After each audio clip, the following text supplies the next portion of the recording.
कर लिया था और गालिबन मेरा ख्याल है मेरे नज़दीक वो कंप्लीट हो चुका है, ऐसा ही है? हमने स्टीम जेट इजेक्टर्स का भी पढ़ लिया था या नहीं पढ़ा था? घर जाके बच्चों ने पढ़ने की कोशिश की है स्टीम जेट इजेक्टर्स का कॉन्सेप्ट? पढ़ा किसी बच्चे ने घर जाके किस तरीके से काम करता है, किस तरीके से ऑपरेट करता है, क्या मोटिव स्टीव का काम होता है, किस तरीके से आगे चीज बढ़ रही है? बच्चों ने इसको गो थ्रू करा है कि नहीं करा है? नहीं करा किसी ने?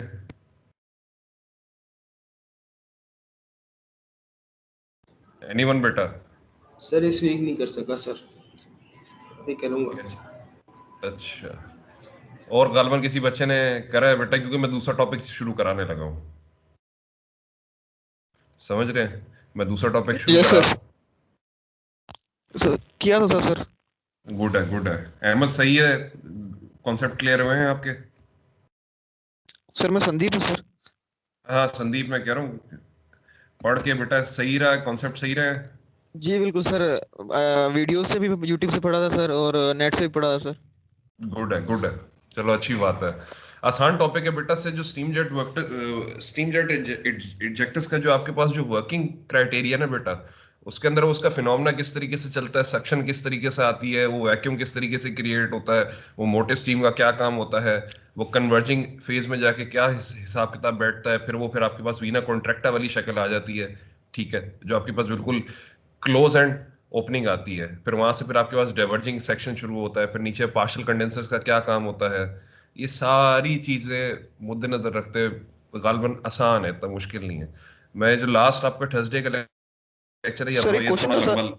जी जी। सर एक क्वेश्चन था सर, लिक्विड रिंग पंप और स्टीम इंजेक्टर दोनों साथ यूज कर सकते हैं किसी जगह? नहीं नहीं नहीं नहीं नहीं नहीं नहीं नहीं, liquid ring pump normal cases में all over the world as अब मुतबादिल आपके पास रखा जाता है, लेकिन in Pakistan what I have seen till now steam jet ejector system ही इस्तेमाल होता है, क्योंकि आपके हाथ लिक्विड रिंग पंप के अंदर आपके पास एक स्पेसिफिक रेटिंग होती है जिसमें आप एक पर्टिकुलर प्रेशर रेटिंग तक जा सकते हैं वैक्यूम की।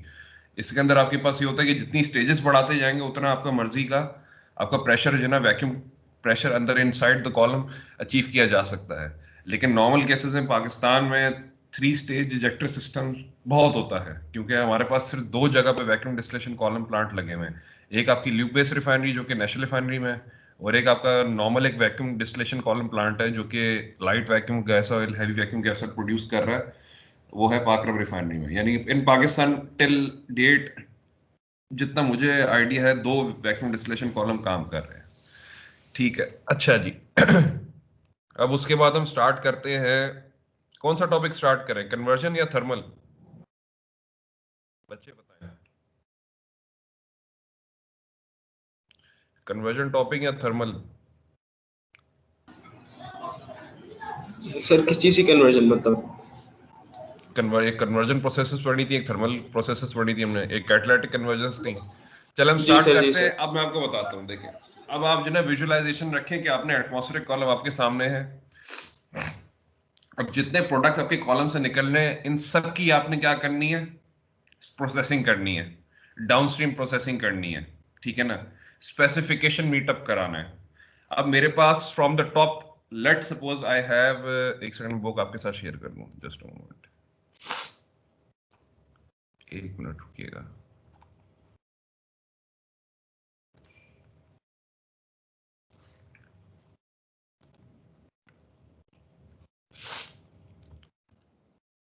बुक नजर आ रही है सब बच्चों को? नहीं सर, अभी तक नहीं आई। आ गई सर। आ गई है, ठीक है। अच्छा हम चले जाते हैं बेटा, हम जाएंगे नेफ्था हाइड्रोटेटिंग की तरफ चले जाते हैं, ठीक है ना। पहले नेफ्था की तरफ क्यों जा रहे हैं, हमारे पास टॉप से जो चीज निकलनी है पहले उसको लेके चलते हैं, ठीक है। नेफ्था की हाइड्रोटेटिंग कितनी है, क्यों करनी है, क्या वजह है, किस चीज के पेश नजर की जाती थी, हम चले जाते हैं हाइड्रो कन्वर्जन पे, ठीक है। शेयर्ड है सब बच्चों के साथ? Yes sir. जी sir. Hydroconversion, hydroconversion is a term used to describe all different processes in which hydrocarbon reacts with hydrogen. अच्छा, हमारे पास नॉर्मल केसेस में सर हाइड्रोटेटिंग अगर आप कर रहे हैं तो अब हाइड्रोजन की जगह किसी और किसी तरीकेकार से ट्रीट कर सकते थे। हजारों तरीकेकार मौजूद हैं, लेकिन हमारे पास द इफेक्टिव मोस्ट हमारे पास जो चल रहा है, जिसके अंदर हमारे पास इरेडिकेशन या next to negligible quantity of extermination of various unwanted जो हमारे पास कंपोनेंट्स है जो कि मौजूद होते हैं। अब नेफ्था के अंदर क्या क्या नॉर्मली हाइड्रोटेटिंग की जाती है, तो किस लिहाज से की जाती है, इसका क्या लुफी मायने क्या बैठते हैं? It includes hydrotreating, hydrocracking and hydrogenation. The term hydrocrating is used to describe the process of removal of sulfur, nitrogen, and metal impurities in the feedstock by hydrogen in the presence of a catalyst. Again, I'll repeat, this process is taken for the removal of sulfur, for the removal of nitrogen, for the removal of metal impurities in the feedstock. Now, when we talk about the feedstock, we are talking about any particular feed which is about to being entered in any particular area. अब हमारे पास naphtha का जिक्र आ रहा है। देखें, naphtha किन दो चीजों में ब्रेक होती है, जल्दी से बताएं बच्चे। नेफ्था किन दो चीजों में ब्रेक होता है बेटा? Light straight and naphtha heavy. Straight run naphtha दोनों होता है, light naphtha and heavy naphtha. Light naphtha का रूट कहां पे जाएगा? लाइट नेफ्था के अंदर होता क्या क्या? पहले तो मुझे अब ये पता है, आप लोग जाहिर सी बात है हम कन्वर्जन प्रोसेस की तरफ आ चुके हैं, मुझे कार्बन की रेटिंग पता है। लाइट नेफ्था में कहां से शुरू होती है, कहां पे खत्म होती है? हैवी नेफ्था में कहां से शुरू होती है, कहां पे खत्म होती है? सर लाइट के अंदर तो गैसोलीन वगैरह पाए जाते हैं ना, तो मुझे कार्बन चेन पता हो, गैसोलीन को छोड़ो। कार्बन चेन कहां से स्टार्ट होती है, कहां पे खत्म होती है? एनीवन बेटा? चेन के अंदर। जी अहमद, बताएं, सही कह रहे हैं, दोबारा बोलें। 6 कार्बन होते हैं चेन के अंदर, हेक्सेन में ब्रेक होता है वो। देखो, लाइट नेफ्था की जो तशखीस होती है ना, जो आइडेंटिफिकेशन होती है, वो C1 to C5, maximum C6। Light naphtha में C6 होना नहीं चाहिए, अगर होता है तो मसले मसाइल हैं, ठीक है ना। C1 to C5, C5 to C11 आपके पास नेफ्था कहलाता है, हैवी नेफ्था, ठीक है ना। अब मैं आपको ये ब्रेकेज क्यों बताना चाह रहा हूँ, ये ब्रेकेज इस लिहाज से बताना चाह रहा हूँ कि आपके पास लाइट नेफ्था किस चीज में कन्वर्ट होगा? लाइट नेफ्था को क्या करते हैं, गैसोलीन में कन्वर्ट करते हैं। वो किस प्रोसेस के तहत करते हैं, कोई बताना पसंद करेगा? Isomerization. दोबारा बोलो Abdullah.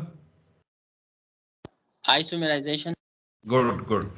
Light naphtha is converted into gasoline और हाई ब्लेंडिंग, आपके पास high octane blending component via isomerisation, और उसी नेफ्था का कुछ हिस्सा जो कि हैवी नेफ्था के नाम से जाना जाता है, वो आपके पास चला जाता है किधर? रिफॉर्मिंग की तरफ। तो यानी कि आपके पास एक लाइट नेफ्था का सर्किट भी देखा जाए तो किस तरह बन रहा है? लाइट नेफ्था का सर्किट क्या है, वो स्प्लिट होगा, स्प्लिट होकर लाइट नेफ्था कहाँ जाएगा? हाइड्रोटेट के लिए जाएगा। हैवी नेफ्था कहाँ जाएगा? Hydro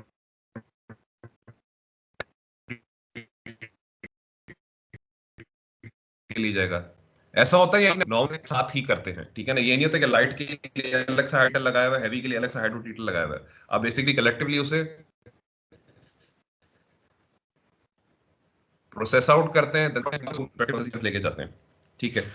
then hydrocracking. अच्छा, हाइड्रो कन्वर्जन के अंदर हमारे पास 3 उसने तरीकेकार बता दिए थे कि हाइड्रोटेटिंग की जाती है, जब हाइड्रोजन की यूजेज होता है, हाइड्रो क्रैकिंग और हाइड्रोजनेशन है। हाइड्रो क्रैकिंग क्या होती है? कैटालिटिक क्रैकिंग होती है फीडस्टॉक की, वही लोअर बॉइलिंग पॉइंट। देखें, मकासद वही आ जाते हैं, naphtha, kero, diesel, gasoline, furnace oil, ये चीजें कच्चे में निकल गई। अब इसको दोबारा कोशिश करनी कि दोबारा इसको बनाया जाए, दोबारा जितनी ज्यादा से ज्यादा इसको मैक्सिमाइज किया जाए, ठीक है। Hydrogenation is used when aromatics are saturated by hydrogen to the corresponding naphthalene. The use of hydroconversion technique depends on the type of feedstock and the zoom कर दें, zoom कर दो, अच्छा बेटा। The use of hydroconversion techniques depend on the type of feedstock and the desired products, ठीक है। Objectives में क्या है? मेन अगर आपसे कोई ऑब्जेक्टिव पूछता है, let's suppose removing impurities such as sulphur, nitrogen, oxygen, वही जो हमने शुरू में पढ़ी थी, ठीक है, for the final control of a final product specification और for the preparation of feed for further processing. वही बात आ गई, हमने प्रिपरेशन ऑफ फीड करनी है। हम ये सल्फर को क्यों रिमूव कर रहे हैं, नाइट्रोजन को क्यों रिमूव कर रहे हैं, ऑक्सीजन को क्यों रिमूव कर रहे हैं बेटा, कोई बच्चा बताना पसंद करेगा? सर वो कैटलिस्ट को पॉइजन कर देता है। Exactly exactly. कैटलिस्ट की corrosion भी हो एक्टिविटी को सकती है। डिक्रीज कर कैटलिस्ट की एक्टिविटी को डिक्रीज कर देता है। ये सल्फर पॉइजन कहलाते हैं, बिल्कुल सही है। In technical wordings we should be saying that it is decreasing the activity of the catalyst. What activity of the catalyst? That particular activity in which the constituents present in the feed are rapidly converted. वो जो rapid conversion आती है ना, क्या जो X आता था conversion, 90% conversion, 80% conversion, your X remains in the air, आपके पास बिल्कुल जो ना static हो जाता है, जब आपके पास ये चीज़ completely remove ना हो जाए। Apart from that, removal of metals usually in a separate guard catalytic reactor, एक sulfur guard reactor होता है, वो आप आगे जिक्र करेंगे। when the organometallic compounds are hydrogenated and decomposed resulting in metal decomposition on catalyst pores। ये तो हमें पता है कि हमारे catalyst के जितने catalyst इस्तेमाल हो रहे होते हैं उनकी uneven shapes होती हैं, ठीक है ना, उनका पर्टिकुलर सरफेस एरिया भी होता है। और डेफिनेटली जब कैटलिस्ट अपनी एक्टिविटी के साथ इन्वॉल्व हो रहा है रिएक्शन के अंदर, तो जितनी वो कंस्टिट्यूएंट से जितनी मुगल्लजात को वो सेपरेट आउट कर रहा है, अब वो यहाँ तो आपके पास रिएक्टर वॉल है या रिएक्टर बेड है या आपके पास कैटलिस्ट जितना मौजूद है, अमूमन होता ही क्या है कि आपके पास ये कैटलिस्ट के ऊपर जाके अटैच हो जाता है, ठीक है ना, चिपक जाता है, डिपॉजिट हो जाता है, ठीक है ना, वो बाद में रिमूव किया जा सकता है। अच्छा, हाइड्रोटेटिंग किस किस के लिए की जाती है? डीजल की भी हाइड्रोटेटिंग करते हैं, कैरो की भी करते हैं। कैरो की नॉर्मली की नहीं जाती क्योंकि हमारे पास कैरोसिन और एलपीजी के अंदर हमारे पास मर्कैप्टन्स ज्यादा होते हैं, तो हम उसका मिरॉक्स करते हैं। मिरॉक्स भी हमारे पास कह लें कि mercaptans is also a sort of a sulphur compound, लेकिन it is basically attach with an alkyl radical. हम मिरोक्सिस करते हैं एलपीजी और कैरो की, जो पाकिस्तान में की जाती है, ठीक है ना, पाकिस्तान में हाइड्रोट्रीट नहीं करते, ठीक है, पाकिस्तान में मिरोक्स चलती है। अच्छा, the third one is saturation of olefins and their unstable compounds, ठीक है। These are the objectives of hydrotreating. Role में क्या क्या, वही चीज हमने जो डिस्कस करी, फीड तैयार करने के लिए होता है, रिफॉर्मर से पहले लगाया जाता है, हाइड्रोक्रैकर से पहले लगाया जाता है, एफसी से पहले लगाया जाता है, अंडरस्टैंडिंग सी बात है। ये आपके पास बेटा hydro conversion techniques in terms of the feed stock, कि कौन सा फीड स्टॉक आपने इस्तेमाल करना है इस प्रोसेस के अंदर, अपने प्रोडक्ट्स कौन से बनाने हैं, टाइप ऑफ प्रोसेस कौन सा लेके चला जा सकता है, और इम्प्योरिटीज की नॉर्मली रिमूवल मेजोरिटेटिवली कौन सा हो रहा है। अगर नेप्था को देखते हैं तो नेप्था में हमारे पास एलपीजी तैयार होता है, रिफॉर्मर तैयार होता है, ठीक है, रिफॉर्मर की फीड तैयार होती है। यहाँ पे लाइट नेप्था की फीड नहीं की हुई इसमें, बहरहाल both are hydrotreated. What is removed? Sulphur. Sir वो मॉइस्चर भी था, वो नाइट्रोजन भी था, वो उतना भी नहीं, वो भी इंक्लूडेड है, ठीक है ना। एटमॉस्फेरिक गैस ऑयल, देखिए हो क्या रहा है, एटमॉस्फेरिक गैस ऑयल, क्योंकि मेरे एटमॉस्फेरिक कॉलम के अंदर सब सेकंड लास्ट है, मैं क्या बना रहा हूं उसको तोड़ के, कोशिश क्या हो रही है कि डीजल बन जाए, जेट फ्यूल बन जाए। वैक्यूम गैस ऑयल को तोड़ के क्या बनाना चाह रहा हूँ? नेफ्था बनाना चाह रहा हूँ, डीजल बनाना चाह रहा हूँ। उसी चीज को दोबारा तोड़ना चाहूँ तो क्या बनाना चाह रहा हूँ? केरोसिन बनाना चाह रहा हूँ, नेफ्था बनाना चाह रहा हूँ। तो आप ये चीज मद्देनजर रखें कि आपके पास जो मेन जनरलाइज्ड प्रोडक्ट डिस्ट्रीब्यूशन जो एटमॉस्फेरिक डिस्टिलेशन कॉलम में थी through out the refinery, whether the refinery is a simple topping plant or a hydro conversion refinery or an integrated refinery, the main purpose is to increase the rates of these particular products, naphtha, diesel, jet fuel, क्योंकि बेटा commodity तो यही है ना बेटा, market में जाके यही चीजें सेल आउट होनी है, ठीक है ना, रेवेन्यू जनरेट आपके इन्हीं चीजों से होना है। तो आपकी मैक्सिमाइजेशन भी रिफाइनरीज के अंदर जितनी ज्यादा आप कह लें इंटीग्रेटेड या कॉम्प्लेक्स रिफाइनरीज होती हैं, उनका मकसद ये होता है कि इन चीजों की एक पर्टिकुलर वैल्यू इंक्रीज की जा सके। ठीक है जी, सारे बच्चे साथ चल रहे हैं मेरे? जी सर। गुड है। अच्छा जी, एक और चीज, जस्ट अ मोमेंट।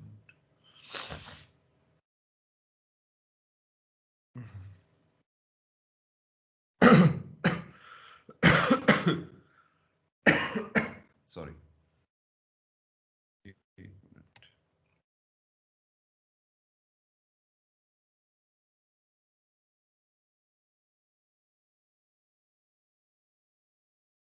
ठीक, एक मैं गैरी भी साथ साथ खोलूं, दोनों चीजें सही रहेंगी।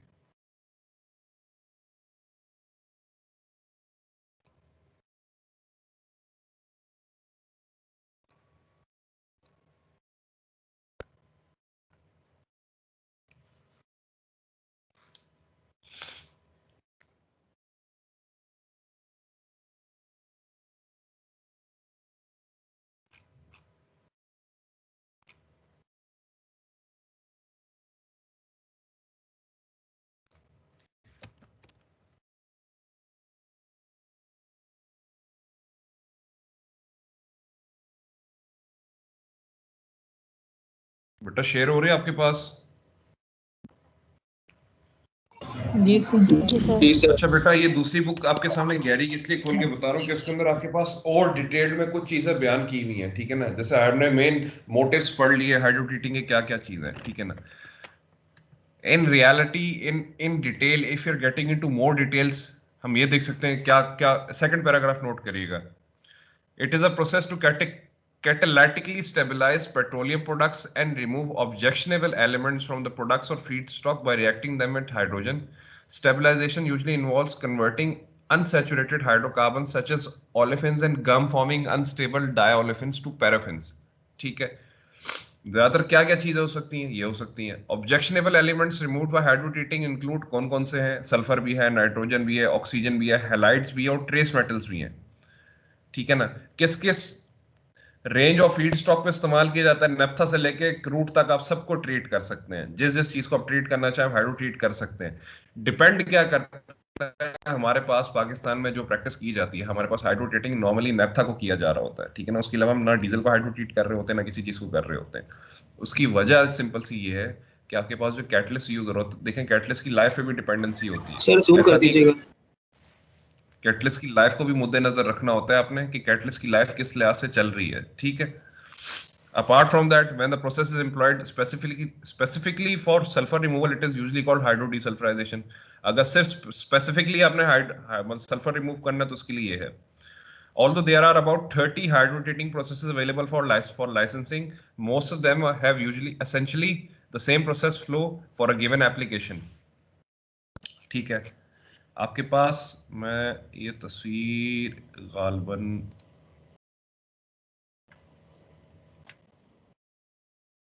ये तस्वीर सब बच्चों को नजर आ रही है? Now this is a catalytic hydrodesulfurizer. What it is doing is it is basically removing the sulfur. It is just removing the sulfur. ठीक है। Comparatively to here हमारे पास सारी चीज इस्तेमाल की जा सकती हैं। अच्छा आपके पास ये देखें, ये आपके पास रूट्स देखें क्या दिखा दी उसने। वो जबानी लिखा हुआ था, ये आपके पास पिक्टोरियल रिप्रेजेंटेशन आ गई। That what can be hydro treated, what sort of processes can be taken with respect to the products being produced in the refinery. Light naphtha can also be hydrotreated, heavy naphtha has to be treated, kerosene को भी treat करते हैं आप।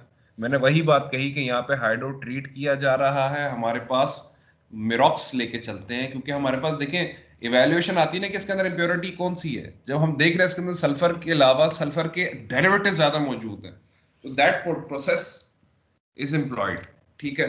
फिर vacuum gas oil है, vacuum gas oil की जगह फिर आपके पास उसके अलावा आपके पास डीएसॉल्टेड ऑयल का भी आप हाइड्रो ट्रीट कर सकते हैं, यानी कि आपके पास लूप्स बेतहाशा हैं। अच्छा केमिस्ट्री पढ़ ले बेटा इसकी थोड़ी सी, द रिएक्शंस इन्वॉल्व्ड।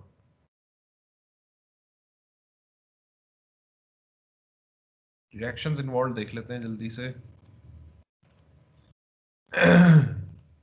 एक मिनट।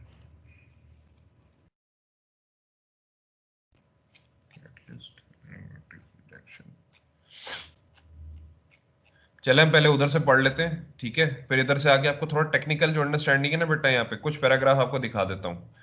आपके पास aromatics reduction with respect to the LHSV being taken. LHSV क्या है? लिक्विड आर स्पेस वेलोसिटी, वो भी बता दूंगा आपको क्या चीज है, ठीक है। पहले आ जाते हैं chemistry of hydrotreating. Petroleum fractions contain foreign elements mentioned है। हैलाइड्स का जहाँ जिक्र आया था ना बेटा, कि मैंने गैरी की किताब में हैलाइड्स का भी जिक्र करा था, हैलाइड आपके सामने आ गया। हैलाइड वैसे क्या क्या चीजें होती हैं बच्चे, जल्दी जल्दी बताएं। हैलाइड्स की डिस्ट्रीब्यूशन क्या क्या होती है? कौन सा? Halogen group. मतलब उसमें क्या क्या होता है?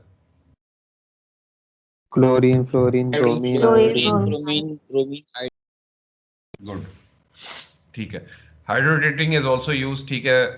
What reactions do take place coming towards the main when we talk about desulphurisation, we will also keep in mind कि हमारे पास उसके डेरिवेटिव्स भी मौजूद हैं, उसके पास उसके डेरिवेटिव्स भी मौजूद हैं, ठीक है। Now the first one is mercaptans, RSH is converted into an H2S, ठीक है ना। RSH आपके पास कन्वर्ट किस में हो जाता है? H2S गैस में हो जाता है, ठीक है ना। ये H2S सॉलिड नहीं है बेटा, H2S गैस है, ठीक है ना। It is further rerouted towards a recovery unit where it is converted into amorphous solid. दोबारा बता देता हूँ, ये H2S गैस जितनी प्रोड्यूस होती रहती है, जितने आपके पास डीजल हाइड्रो डीसल्फराइजेशन है, आपके पास हाइड्रोटीटर्स है, जहां जहां आपके पास H2S गैस प्रोड्यूस होती है, it is rerouted towards a sulphur recovery unit which uses a Claus process to convert it into amorphous solid, ठीक है। मर्कैप्टन्स के बाद आपके पास सल्फाइड्स भी होते हैं, हो सकते हैं, होते हैं, होते भी हैं, हो भी सकते हैं, ठीक है ना। Then comes the disulphides, then comes thiophenes. Thiophenes आपके पास कह लें एक्सट्रीम शक्ल होगी, एक्सट्रीम शक्ल होगी सल्फर की, क्योंकि जाहिर सी बात है आपके पास ये रिवर्सिबल रिएक्शन है और आपके पास ये डिपेंडेंसी इसके ऊपर टेम्परेचर और प्रेशर की बहुत है, क्योंकि आपके पास कैटलिस्ट की जो परफॉर्मेंस है वो pressure temperature inside the reactor बड़ी मैटर करती है, ठीक है ना। कि टेम्परेचर एक्सीडिंग टेम्परेचर उसके हक में ज्यादा फायदेमंद है। हमने ये देखना है कैटलिस्ट रिएक्शन को कितना फास्ट करा रहा है, टेम्परेचर डिपेंडेंसी पे करा रहा है, प्रेशर डिपेंडेंसी पे करा रहा है, हमें ये भी चीज रखनी होती है मद्देनजर, ठीक है। ये आपके पास एक बनाना जरूरी है। जी बेटा दोबारा क्या सवाल है? H2S बनाना जरूरी है। H2S नहीं बनाओगे तो बेटा कैसे निकालोगे? इंजेक्शन से निकालोगे? कैसे निकालोगे? सल्फर की शक्ल कितनी हमारे पास मौजूद है? हमारे पास सल्फर को प्रेसिपिटेट करने का तरीकाकार क्या है कि उसको सल्फर की कोई भी लवाजमात या मुगल्लजात मौजूद है उसको कन्वर्ट करो। पहले वो किस चीज में है? सॉलिड फेज में, डिसॉल्व फेज में। मैंने क्या करा, उसको रिएक्शन करा के उसको गैसियस फेज में कन्वर्ट कर दिया, क्योंकि H2S गैस मेरे पास सेपरेट इजिली हो जाती है, मेरे पास रूट H2S गैस का मौजूद है। सल्फर को इसके अलावा किस चीज में कन्वर्ट करोगे? क्योंकि आगे जाके मैंने सल्फर को प्रेसिपिटेट करके सॉलिडिफाई करना है। उसको सॉलिडिफाई करने के लिए मेरे पास उसकी बेस क्या होनी चाहिए? H2S होनी चाहिए। अब H2S के अलावा सल्फर को आप किसी और चीज में अगर कन्वर्ट कर सकते तो बताएं। नॉर्मल होता नहीं है कुछ। सल्फर इज नॉर्मली, जब देख रहे हैं ना आप, इसको हाइड्रोजिनेट किया जा रहा है तो उसने H2S में ही कन्वर्ट होना है। हाँ, मैं ट्रीटमेंट के लिए हाइड्रोजन की जगह कोई और चीज इस्तेमाल कर लूं तो definitely sulphur will be present in another form, अपनी एक अलग शक्ल होगी उसकी, ठीक है। नंबर 1 सल्फाइड्स हो गया। Number 2 is डीनाइट्रोजिनेशन। डीनाइट्रोजिनेशन में हमारे पास ज्यादातर दो मोटे मोटे चीजें होती हैं, ठीक है ना। दो मोटी मोटी चीजें कौन सी होती हैं? एक पायरोल और एक पायरिडीन होती है, ठीक है ना। दोनों आपके पास नैप्थेनिक कंपाउंड्स हैं। कौन से कंपाउंड्स हैं बेटा? नैप्थेनिक कंपाउंड्स हैं। आपके पास हो क्या रहा है? पायरिडीन भी कन्वर्ट हो रहा है किसमें? पेंटेन में। पायरोल किसमें कन्वर्ट हो रहा है? ब्यूटेन में। बट आपके पास बच क्या रहा है? अमोनिया। आपके पास बच क्या रहा है? अमोनिया, ठीक है। ये फर्दर आगे जाके HCl डाइल्यूट में कन्वर्ट हो जाता है, जो आपके पास बूट वाटर ऑब्टेन हो जाता है। देन कमिंग टुवर्ड्स, पहला एलिमेंट क्या हो गया? Sulphur removed. सल्फर की कितने किस्में थी? सल्फाइड, डाइसल्फाइड, ठीक है। उसके अलावा क्या था? मतलब एक बेसिक मर्कैप्टन्स, सल्फाइड्स, डाइसल्फाइड्स एंड थायोफीन्स। नाइट्रोजनेशन में क्या था आपके पास? पायरोल्स एंड पायरिडीन्स, ठीक है। अब डीऑक्सीडेशन में क्या आ जाएगा? नॉर्मल केसेस में पेरोक्साइड्स और फिनोल्स आ जाते हैं, ठीक है। फिनोल की सर मौजूदगी ज्यादा बेहतर है, क्योंकि मैंने सुना है सर एरोमेटिक का रॉन ज्यादा अच्छा होता है, तो रॉन ज्यादा अच्छा होगा तो एरोमेटिक्स बढ़नी चाहिए। नहीं बेटा, एरोमेटिक्स इनिशियल फेज में नहीं बढ़नी चाहिए। एरोमेटिक कैटालिटिकली आपका इंक्रीज हो तो फिर आपका रॉन इंक्रीजिंग की तरफ जाता है। बाय डिफॉल्ट ये स्टेबल कंपाउंड अगर मौजूद होता है, ये स्टेबल कंपाउंड, बिल्कुल स्टेबल कंपाउंड है, ठीक है ना। ये प्रोसेस में आगे डिफिकल्टी तो नहीं पैदा करेगा, लेकिन कोई खास फायदा भी नहीं देगा, ठीक है। पेरोक्साइड आपके पास ऑक्सैलिक एसिड्स आ गए, ठीक है। Then coming towards the hydrogenation of chlorides, if we have some chlorides present in our crude, ठीक है, in our feed normally chlorides present होते हैं आपके पास, ठीक है। Then hydrogenation of olefins, olefins अगर तो मौजूद हैं तो कन्वर्ट हो जाते हैं, नॉर्मल केसेस में ओलेफिन्स मौजूद कब ही होते हैं। Then coming towards the hydrogenation of aromatics, अगर आपके पास बेंजीन का रिंग मौजूद है, वो इनिशियली कैसे कन्वर्ट होगा, बेंजीन टूटता है साइक्लिक कंपाउंड में, साइक्लिक कंपाउंड से टूट के फिर वो किस में जाएगा, एक स्ट्रेट चेन कंपाउंड में जाएगा। ये आपके पास डिस्ट्रीब्यूशन है। अब लास्ट टू रिएक्शंस जो कि ज्यादातर कॉम्प्लेक्स होते हैं, जिसमें आप कह लें कि मेटल को तोड़ना, देखिए मेन मकसद क्या आ जाता है, सल्फर मेरे पास इजीली कन्वर्ट हो जाता है इन अ गैस, ठीक है ना, मेरे पास उसकी कन्वर्जन के तरीकेकार यार मेरे पास उसके पास कह लें स्टॉपेज नहीं है। अगर मैं मर्केप्टेंस को हाइड्रोजन के साथ रिएक्ट करा रहा हूं तो वो बहुत विगरसली रिएक्ट हो जाएगा in with respect to the temperature and pressures inside the reactor. लेकिन जब मैं किसी मेटल का जिक्र करूंगा तो मेटल इस तरीके से किसी के साथ अटैच नहीं होगा। मेटल क्या होगा, बेसिकली एक पूरे आप कह लें कि स्ट्रक्चरल, किसी भी स्ट्रक्चर के सेंटर पॉइंट को ज्यादातर पेनिट्रेट करके रखता है, क्योंकि उससे अटैचमेंट आपकी बढ़ती रहती है, जो दूसरे उसके कोरस्पॉन्डिंगली उसके जितने कंपोनेंट्स मौजूद होते हैं। यहाँ पे जिक्र आ रहा है organometallic compounds and deposition of metals, क्योंकि आप मेटल को क्या करते हैं, तोड़ने की कोशिश करते हैं। जब मेटल टूट जाता है तो उसने जाके डिपॉजिट होना होता है। वो डिपॉजिट कहाँ पे होगा, वो कैटलिस्ट के पोर्स पे डिपॉजिट हो जाता है, ठीक है। होता क्या है, आपके पास एक स्ट्रक्चर है, ठीक है, ये बहुत ही ज्यादा कॉम्प्लेक्स स्ट्रक्चर है। इसके अंदर आपके पास पायरिडीन्स भी गिवन है, इसके अंदर आपके पास पार्शियल बेंजीन के रिंग्स गिवन है, आपके पास अल्काइल रेडिकल, हर अल्टरनेट आपके पास डबल बॉन्ड पे आपके पास एक अल्काइल रेडिकल लगा हुआ है। At the centre you have vanadium that is being reacted with hydrogen. It produces what? Produces ammonia along with an alkane along with another alkane. Alkane होगा alkyne, alkene तो नहीं होगा, alkane ही होगा, ठीक है ना, R1H4 R2H4 plus vanadium.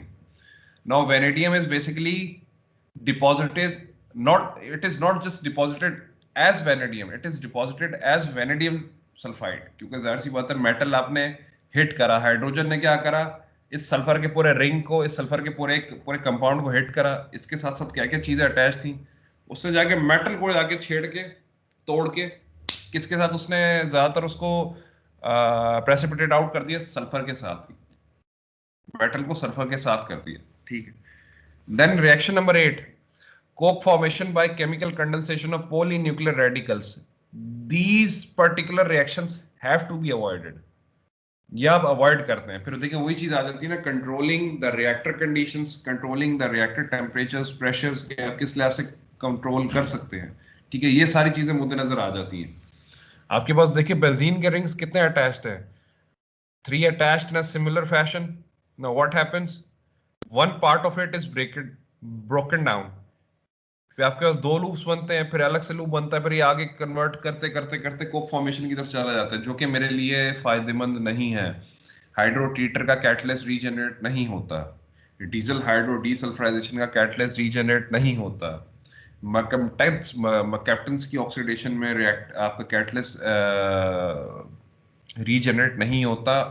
Only and only your catalyst is regenerated when it is being used as a CCR, अगर continuous catalyst regeneration unit लगा हुआ है किसके साथ, प्लेटफॉर्मर के साथ। प्लेटफॉर्मर क्या कर रहा है, हैवी नैप्था को कन्वर्ट कर रहा है, ठीक है बेटा। रिएक्शंस तक बच्चे मेरे साथ चल रहे थे, रिएक्शंस क्लियर है सब बच्चों को, कोई इशू तो नहीं है, सिंपल से रिएक्शन है।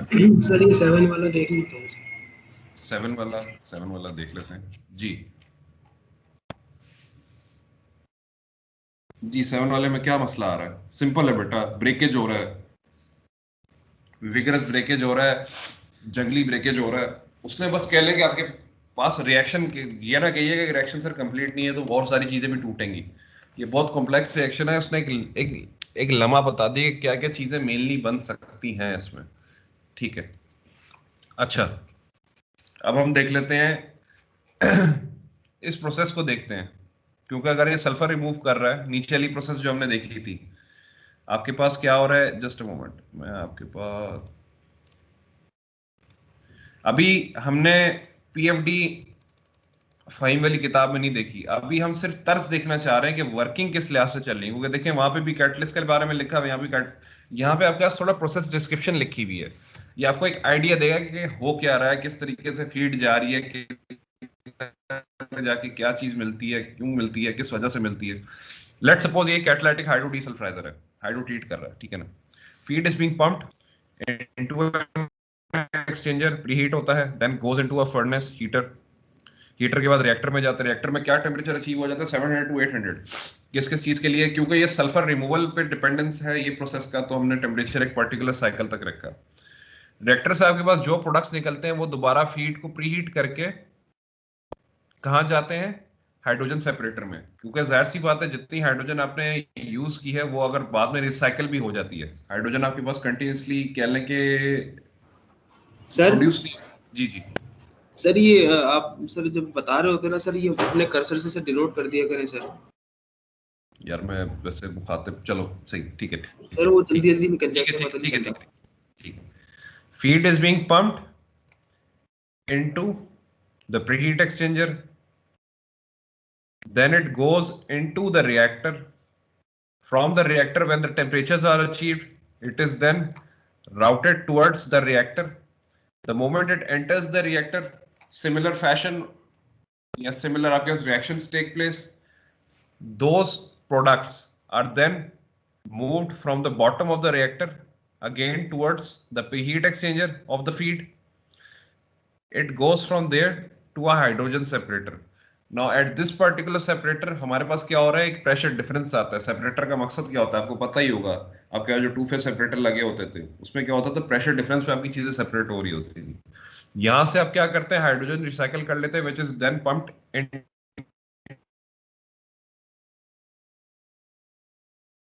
again inserted with the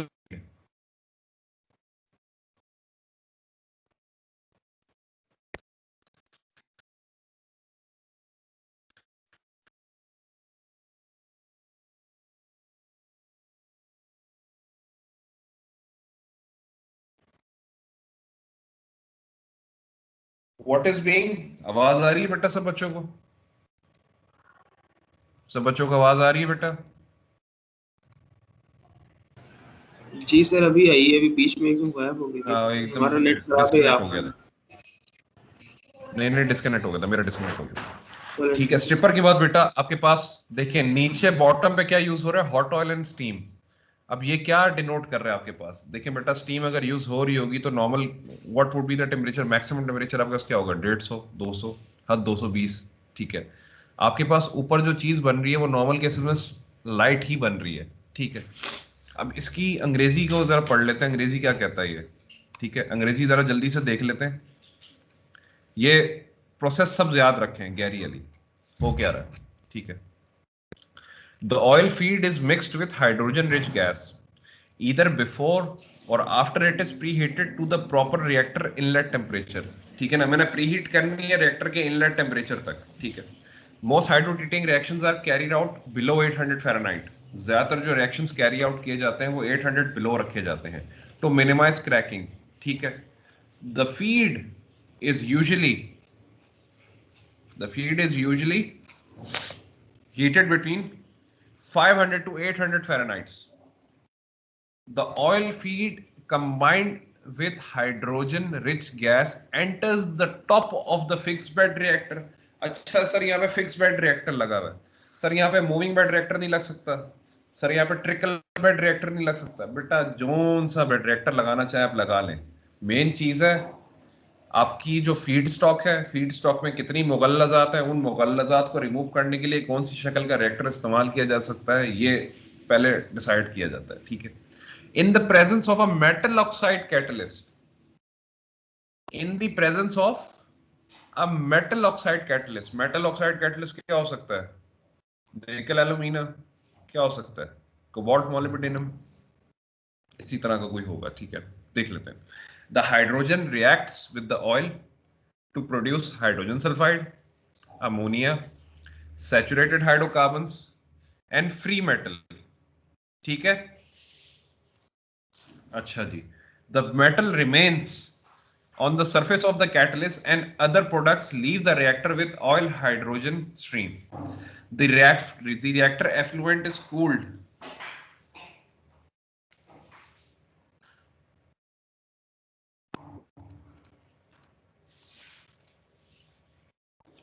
The reactor effluent is cooled before separating the oil from hydrogen-rich gas. The oil is stripped of any remaining hydrogen sulfide and light ends in a stripper.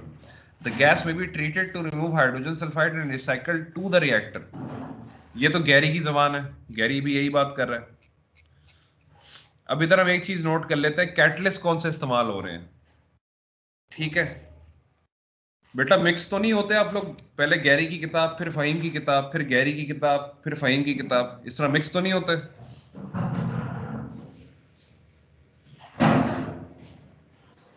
नहीं sir, सही है, इतना कोई मसला नहीं है, एक ही चीज है दो। सर होता है मिक्स होता है, बहुत फर्क पड़ता है सर, पड़ता है फर्क, ज्यादा नहीं लेकिन पड़ता है काफी फर्क। एकदम से ना चीज चेंज हो जाती है ना। नहीं एकदम से बिल्कुल चेंज नहीं होती। आंखें खोलो बेटा, आंखों में जो ना क्लोरीन के ड्रॉप्स डालो, कोई चेंज नहीं होता, सिर्फ हल्की सी अंग्रेजी चेंज हो जाती है, बाकी द थॉट प्रोसेस सेम ही रहता है। वो भी बेटा वही बार कर रहा है, वो भी एक ही काम कर रहा है, सिर्फ कैटलिस्ट मुख्तलिफ होगा, प्रोसेस का ओरिएंटेशन मुख्तलिफ होगी, टेम्परेचर प्रेशर डिफरेंट होंगे, रिएक्शन थोड़े से डिफरेंट होंगे, फीड स्टॉक डिफरेंट होगा, मेन मकासद तो वही है ना, जो करारदादे मकासद है वो तो सारे सेम ही आपके। बहरहाल अब आ जाते हैं कैटलिस्ट की तरफ। The hydrotreating catalyst is a porous alumina matrix impregnated से मुराद है कि चिपकाया जाता है बकायदा तौर पे, इम्प्रेग्नेशन जिसे आप कह लें, विद कॉम्बिनेशंस ऑफ कोबाल्ट, निकल, मोलिब्डेनम एंड टंगस्टन। टंगस्टन और का इस्तेमाल होता है बेटा, एनीवन? बल्ब्स में। और कहाँ पे होता है इस्तेमाल? आयरन में। शुक्र है बेटा, दादा के पान में नहीं बोला आपने टंगस्टन इस्तेमाल होता है। आयरन में टंगस्टन कहाँ से आ गया बेटा, मिक्स नहीं करें। चलें बहरहाल छोड़ें। The catalysts have many pores with a surface area of 200 to 300 meter square per gram. अच्छा बेटा, कैटलिस्ट की शक्ल जर्रात की हो सकती है, कैटलिस्ट की शक्ल रेती की हो सकती है, कैटलिस्ट की शक्ल बेटा पोलो की गोली की तरह भी हो सकती है।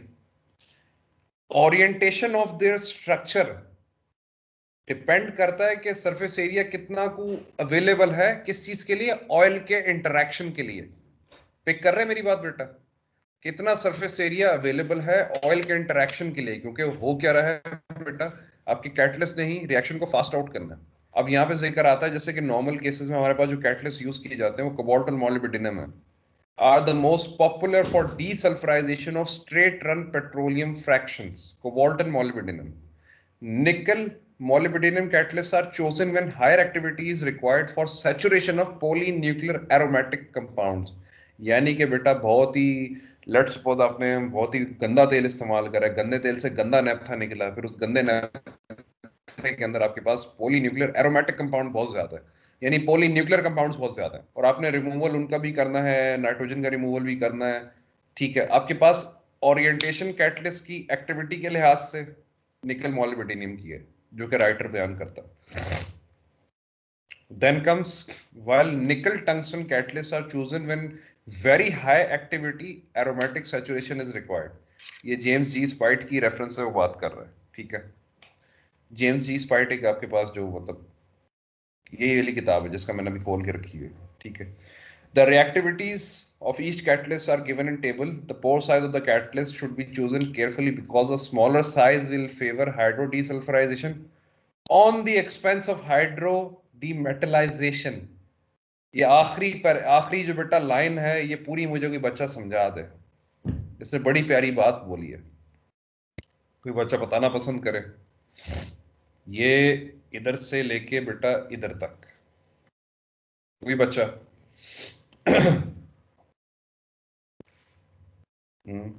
एनीवन? सर इसके अंदर क्या समझाना है सर, मतलब वो पूरा साइज यूज करते हैं? देखो पोर साइज कैटलिस्ट का मैंने क्या बताया, मिलीमीटर्स में है, माइक्रोमीटर्स में है, जर्रात में है, रेती में है, गोली की शक्ल में, कंकरियों की शक्ल में, किसी भी शक्ल में। वो क्या कह रहा है, किसी भी कैटलिस्ट का पोर साइज आपने इतनी एहतियात से चूज करना है, क्योंकि अगर आप पोर साइज कम से कम करते जाएंगे, आपकी हाइड्रो डीसल्फराइजेशन बड़ी अच्छी होती जाएगी। लेकिन आपके साथ जो हाइड्रो डीमेटलाइजेशन भी साथ साथ चल रहा होगा ना, जाहिर सी बात है सल्फर के साथ साथ ही कोई मेटल ही चिपका हुआ होगा, और मेटल भी आपके पास बिल्कुल सेंटर स्ट्रक्चर पे होता है। अगर मैं पूरे सल्फर को हटा भी देता हूं तो मेरे पास मेटल की डिपोजिशन बहुत ज्यादा बढ़ जाएगी। वो जाहिर सी बात है, जब सल्फर अपनी शक्ल तब्दील कर रहा है तो सल्फर के साथ साथ जो मेटल अटैच हुआ है, मेटल भी तो बेटा अपनी जगह छोड़ के क्या करेगा, कहीं चिपकने की कोशिश करेगा। और मेरे पास जितना छोटा पोर साइज होगा कैटलिस्ट का, उतना ज्यादा मेटल चिपकेगा जाके कैटलिस्ट के ऊपर। ये उसने एक छोटा सा आपको एक आइडिया बयान करा है कि बहुत ज्यादा कैटलिस्ट का पोर साइज आपने नीचे नहीं कर देना, कि आपके ज्यादातर मेटल आपके पास दीवार पे चिपकने के बजाय कैटलिस्ट के बेड पे चिपक रहे हैं। कैटलिस्ट पे आपकी कोकिंग इंतहा की हो जाएगी। आप उसमें ये नहीं कर सकते कि एयर इंट्रोड्यूस करा के कैटलिस्ट के वो जो कार्बन उस पर जमा हो रहा है वो सारा बर्न ऑफ कर दो, ऐसा वाला चक्कर नहीं है। यहाँ पे आपको ये चीजें बहुत मुद्देनजर रखनी होती है, क्योंकि फिर आपके पास इक्विपमेंट का टर्न अराउंड आता है, देन आपके रिएक्टर्स के बेड साफ होते हैं बाकायदा। कह लो आपके पास के जैसे लकड़ी का एक बहुत बड़ा चप्पू नहीं होता, आप चप्पू से बिल्कुल पहले तो झाग उतारते रहते हैं, ऊपर से बेड के ऊपर से झाग आपके पास इतनी सल्फर की मोटी झाग बनी हुई होती, काला बिल्कुल, मतलब कह लें कीचड़ और जमे हुए पानी के दरमियान की एक शक्ल होती है सल्फर, इतना स्टिकी होता है बेसिकली। अच्छा, कुछ रिएक्टिविटीज का जिक्र आया हुआ है सर ये जो आप जी बोल जी। रहे हैं कि मेटल जो डिपॉजिट होना शुरू हो जाएगा, सर ये वॉल्स पर डिपॉजिट नहीं होगा क्या, या फिर पैड पर क्यों ज्यादा डिपॉजिट होगा?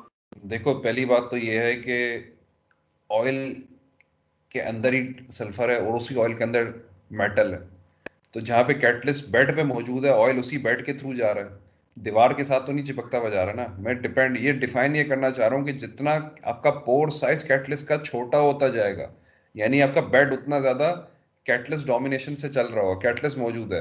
अब जितनी इरेडिकेशन चीजों की होती जा रही है, वो चिपकेगी किस जाके, वो बेड भी जाके बेटा सल्फर फॉर्म होगा ना, दीवारों पे इतना नहीं। मैं मिसाल दे दी गलत, ये मैंने गलत बात कर दी, दीवारों पे नहीं चिपकता, दीवारों दीवारों पे आपके पास कह लो एक बेसिकली एक सॉर्ट ऑफ एक लेयर आ जाती है। एक्सेसिव कोई आपके पास डिपोजिशन दीवार पे नहीं होती, ज्यादातर डिपोजिशन आपके बेड पे ही होती है। और वो बार बार क्या कह रहा है, on the expense of hydrodemetallisation, यानी कि जितना छोटा कैटलिस्ट का साइज उतना ज्यादा मेटल रिमूव होता गया, रिमूव होके कहाँ चिपक रहा है, कैटलिस्ट पे ही चिपक रहा है आके। तो अपने बहुत ज्यादा अपने एक्टिविटी देख के चलानी है कि मेरी एक्टिविटी किस लिहाज से चल सकती है। नीचे आपके पास एक टेबल मौजूद है, वो आपको रिएक्टिविटीज के लिहाज से बता रहा है कि आपने अगर तीन मुख्तलिफ तरीकेकार अगर आप यूज करते हैं, let's suppose if you are using 3 different orientations of catalyst, आपके पास 3 मेन प्रोसेसेस हैं जो कि हाइड्रो ट्रीटिंग में की जाती हैं, ठीक है। एक हाइड्रो डीसल्फराइजेशन है, हाइड्रो डीनाइट्रोजनेशन है, और एरोमेटिक्स की हाइड्रोजनेशन है। अब आपकी जो बेटा कह ले के एनालिसिस होगी नेप्था की फीड की एनालिसिस भी होती है, ठीक है ना, वो आपको ऑलरेडी डिटरमिन कर देगी कि इसमें सल्फर ज्यादा है, डी नाइट्रोजनेशन ज्यादा है, एरोमेटिक ज्यादा है। और उससे पहले आपको ऑलरेडी एक चीज आइडिया होगा, जो आप क्रूड ऑयल इस्तेमाल कर रहे हैं, कि उसमें सल्फर की कितनी डिपोजिशन मौजूद है, यानी कि हाइड्रोजन नाइट्रोजन कितना का मौजूद है और एरोमेटिक्स कितने के मौजूद है। नॉर्मल केसेस में कोबाल्ट मोलिब्डेना ही यूज किया जाता है, बेस आपकी एल्यूमिना की होती है, ठीक है ना। एक आपकी क्या है, आपकी एक मेटल साइड होती है, एक आपकी ऑक्साइड साइड होती है, और इसको इम्प्रेग्नेट करते हैं एक बेस मटेरियल पे। बेस मटेरियल आपके पास क्या है, एल्यूमिना, ठीक है। उसके आगे बेटा आपके पास एक जनरल रिलेशनशिप गिवन है, vanadium and sulphur removal for different cobalt molybdenum catalyst. Wide pore porosity का जिक्र आ रहा है, पोर से मुराद पोरोसिटी का जिक्र आ रहा है, ठीक है। स्मॉल पोर कैटलिस्ट के अंदर sulphur with respect two sulphur feed plus sulphur product ratio दोनों का ज्यादा होता है, ठीक है ना। सल्फर फीड में ज्यादा होगी तो प्रोडक्ट में भी ज्यादा निकलेगी अगर स्मॉल पोर कैटलिस्ट है। लार्ज पोर कैटलिस्ट है तो दरमियाना रास्ता निकलेगा। बहुत ज्यादा मोटे कैटलिस्ट लगाएं तो वेनेडियम जो फीड में मौजूद है with respect to vanadium product में आपके पास बढ़ती रहेगी, अपने दरमियान का रास्ता लेके चलना है। अब देख ले, साइज डज मैटर, इस कैटलिस्ट में साइज मैटर करता है, तभी आपके पास एक डिस्ट्रीब्यूशन बता रहा है कि अपने दरमियान की चीज देखनी है। In case of a guard reactor, अब हमने इसकी पीएफटी देखी है? नहीं, पीएफटी नहीं देखी मेरा ख्याल है।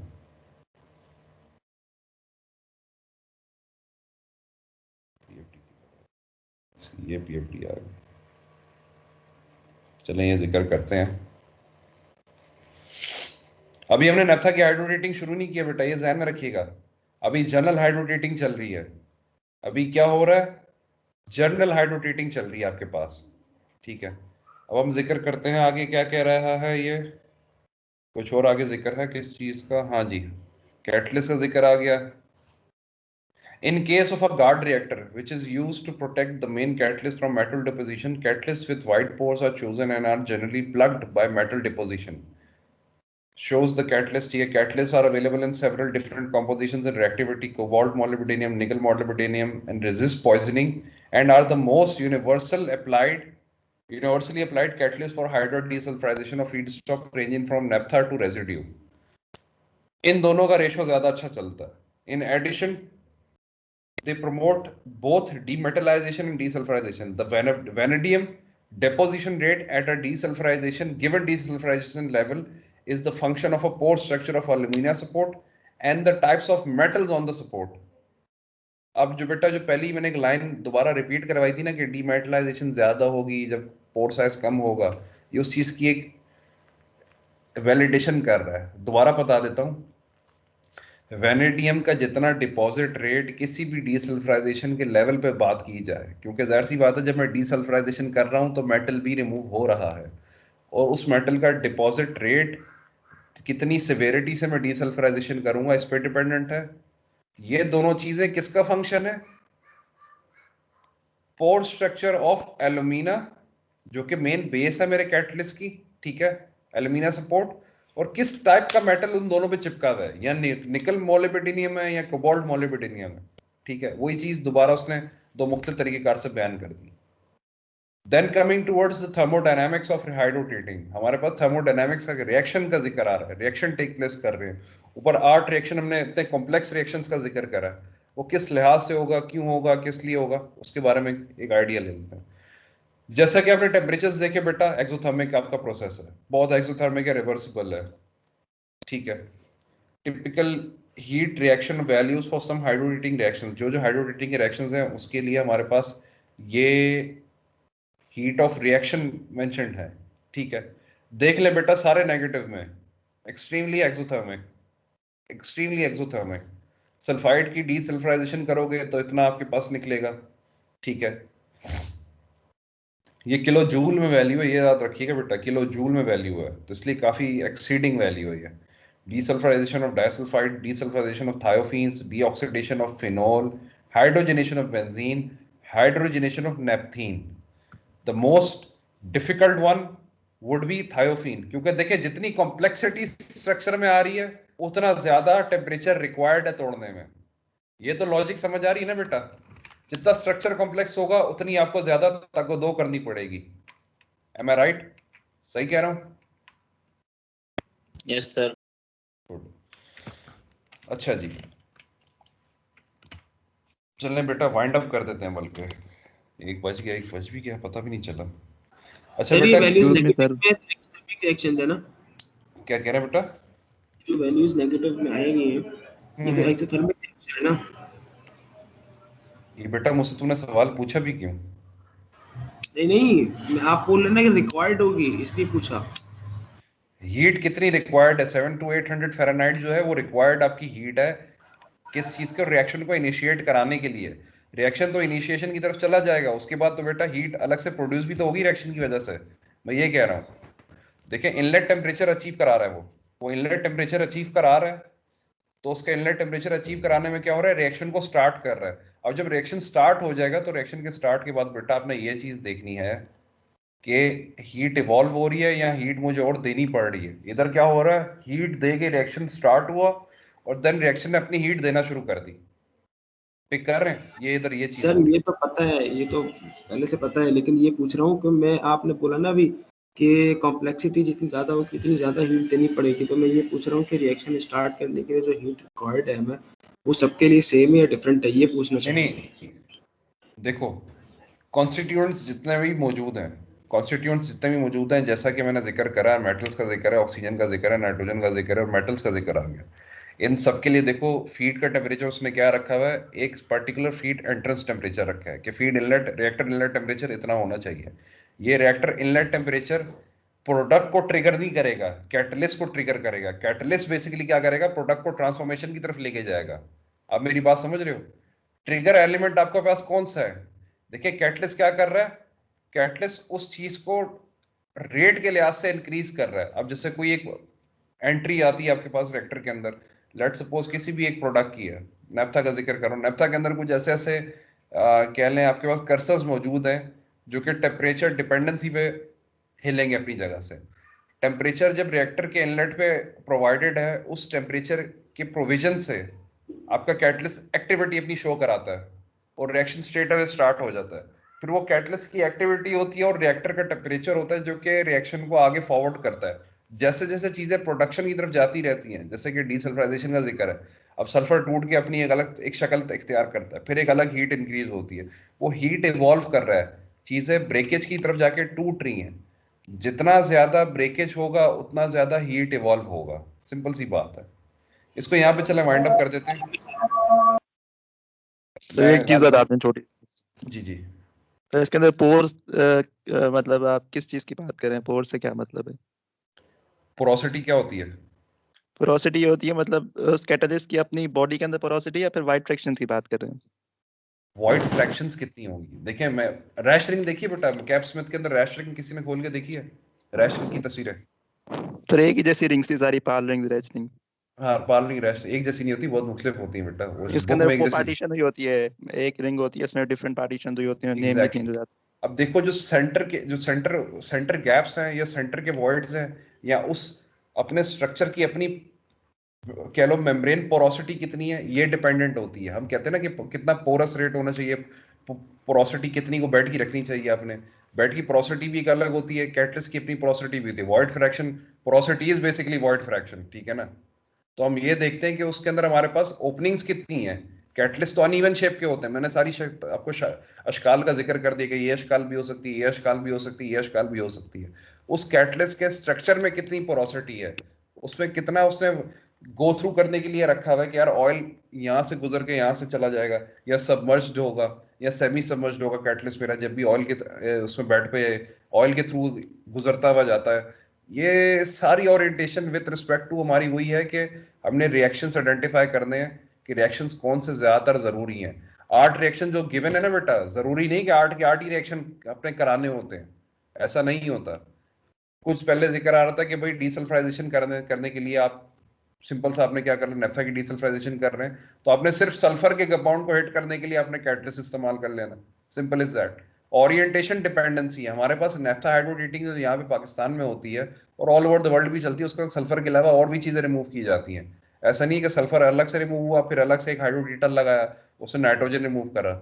इतना टाइम इतना पैसा किसी के पास नहीं होता। नॉर्मल केसेस में वो करते क्या है कि एक साथ ही सब चीजों को रिमूव करते हैं, लेकिन शाज़ो नाज़र ऐसा होता है कि 8 के 8 रिएक्शन एक साथ टेक प्लेस कर रहे हो। नॉर्मल इतना होता नहीं है। मेटल डिपोजिशन भी होती है लेकिन नॉट इन ग्रेटर सेंस। 3 से 4 साल बाद आपका कह लें टर्न अराउंड आता है हाइड्रोटीटर के रिएक्टर पे, 3 साल वो गुजार देता है। And 3 years is more than enough, 3 years is more than enough for a catalyst life. अगर देखी जाए बाद में उसको रीजनरेट करना, रीजनरेशन इसकी होती नहीं है, ठीक है, ये दोबारा न्यू चार्ज कर दिया जाता है। चले बेटा अपनी अटेंडेंस आप लोग दे दें सब बच्चे। मैं 1 सेकंड आप लोगों की रिकॉर्डिंग रोक दूं, जस्ट अ मिनट।